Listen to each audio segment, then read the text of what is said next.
from the Lakeside Newsroom of the Henrico Citizen, your hometown news source since 2001. This is the Henrico News Minute with publisher Tom Lapis.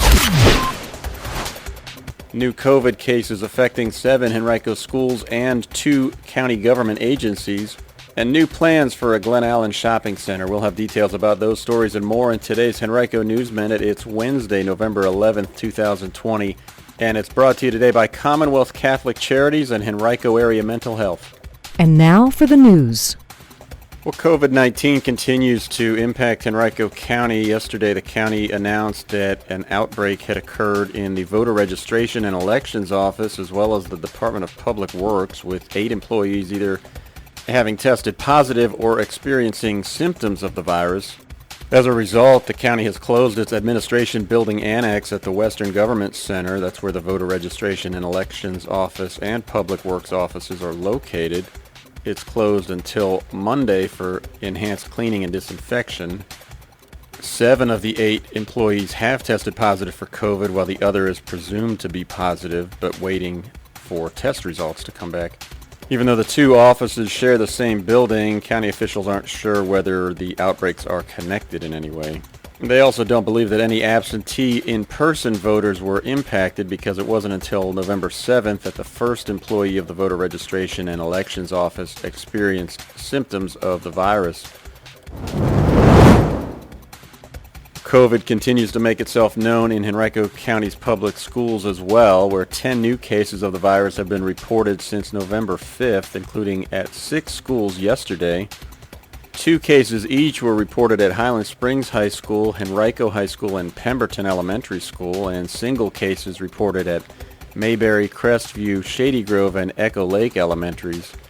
Crestview, Echo Lake, Highland Springs, and Shady Grove had not previously reported cases, but the other schools had. In total now, the number of cases reported at Henrico schools since August 12th is 65 at 41 different schools. Every 12 minutes, a Virginian dies from an opioid overdose. Every 12 minutes. Opioid overdoses are on the increase in Henrico. Yes, the opioid epidemic is still impacting residents in Henrico. But you can help. To find out what you can do, go to bouncebackHC.com. That's bouncebackHC.com. Knowledge is power, including learning about naloxone. That's naloxone, which can temporarily reverse the toxic effects of an opioid or heroin overdose. Get informed, get help, save a life. Go to bouncebackHC.com. That's bouncebackHC.com. To equip yourself with the knowledge to help our residents and the community of Henrico County against the opioid epidemic. Knowing what to do will allow you to be prepared to save a life. Go to bouncebackHC.com today. That's bouncebackHC.com or call 804-727-8515. That's 804-727-8515. Directly for substance abuse services. This message is sponsored by Henrico Area CSB Prevention Services. Last night, Henrico's Board of Supervisors awarded a contract for the construction of a sidewalk along Ridgefield Parkway. It'll be between Pump Road and Falcon Bridge Drive in the Raintree subdivision. Work should begin early next year and take about 3 months to complete. The project will cost about $750,000. The board also approved an agreement with VDOT to rehabilitate the bridge on Skipwith Road over I-64. VDOT will administer the project, which will be funded through state and federal monies. And if you're in the market for an abandoned sewer pumping station, you are in luck. The county last night declared its Gillies Creek abandoned sewer pumping station at 4515 Old Oakley's Lane as surplus property. Supervisors authorized the sale of the property, which will take place under sealed bids at a later date. The Board of Supervisors also last night approved plans for a development that will be built at the site of the current Laurel Park Shopping Center at Hungry and Woodman Roads in the Brooklyn District.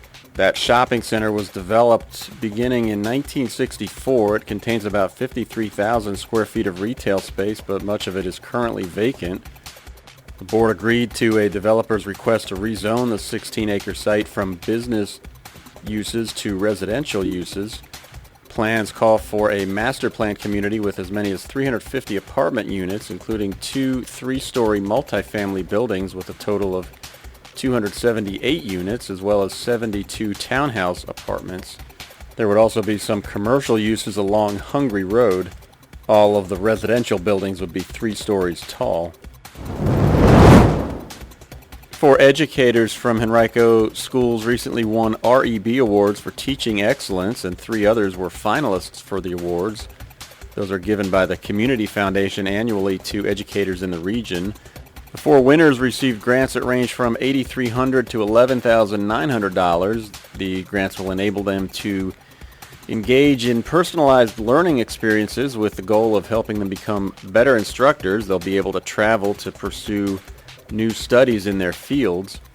Region-wide, a total of 18 winners and 13 finalists were selected from among the 109 teachers nominated. Henrico's winners were Donna Corey of Greenwood Elementary School, Sarah Pena, also of Greenwood, Aaron Daniel of Quioccasin Middle, and Michael Fetzko of Godwin High School. 3 Henrico finalists were Susan Chamberlain of Holman Middle, Neely Karkasak of Gayton Elementary, and Christina Lynn of Shady Grove. Each of them received a cash award of $750.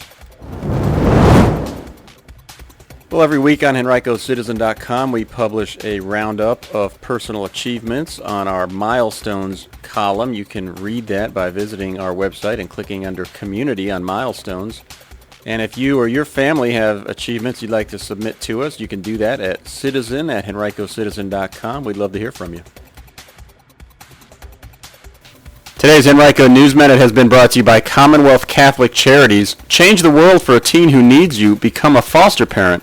Learn about Commonwealth Catholic Charities' International Foster Care Program today. Call 804-545-5949 or visit cccofva.org to learn more.